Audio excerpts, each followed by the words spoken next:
Hello mga kaprobinsyana! Welcome to HGS Vlog. Excited na ako ipakita ang new project namin ng partner ko na mag-alaga ng 30 pieces na sisiw #decalb brown chicken. I-deliver na this week. Before that, kailangan munang matapos ang lagyan ng babies namin. Ito po yung story for the day, ang lalagyan ng mga babies namin. 4:30 na ng hapon ngayon at makulimlim ang langit. Parang uulan.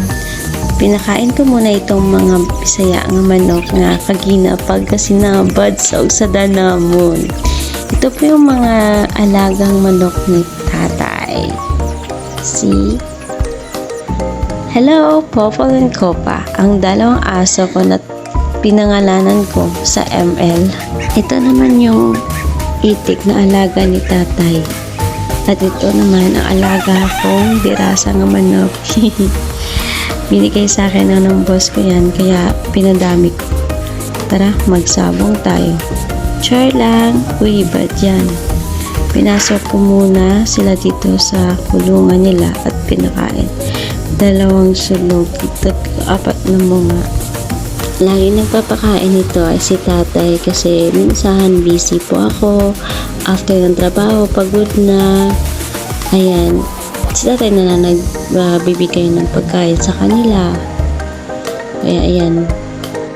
Alam nyo, dami talaga pumapasok sa akin isipan kung paano magkaroon ng business.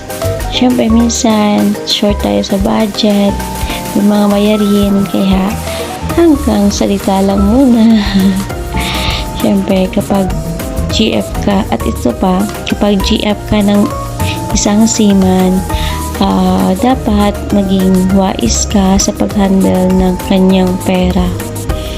At maging business-minded ka.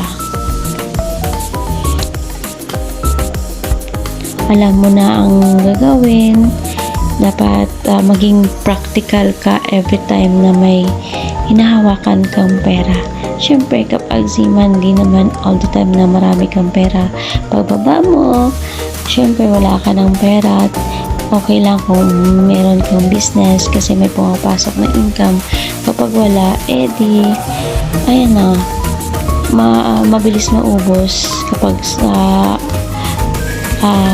alima mo lang ang kwarta. So, dapat maging business-minded ka para hindi natin alam ang panahon. Ayan na, ito po yung update sa paggawa ng lalagyan ng mga sisiw namin. 2 meters po to ang haba niya. Then, ang ginamit po dyan ay wood and kawayan naman sa sahig niya. Sinukat ko pa dyan. Ayan. Mismo ang kapatid ko ang gumawa nito. Ito po yung project ko. Naisip ko na project. Hello, Langga.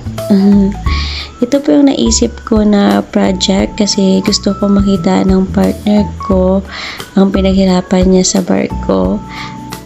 At aside dyan, para sa pag-uwi niya, may aalagaan siya kag may kalingawan siya nga obrahon. By the way, ito pala yung pinabili ko kay tatay na screen.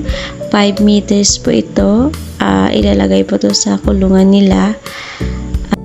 For now, bye-bye muna. God bless all. Thank you for watching. Bye-bye.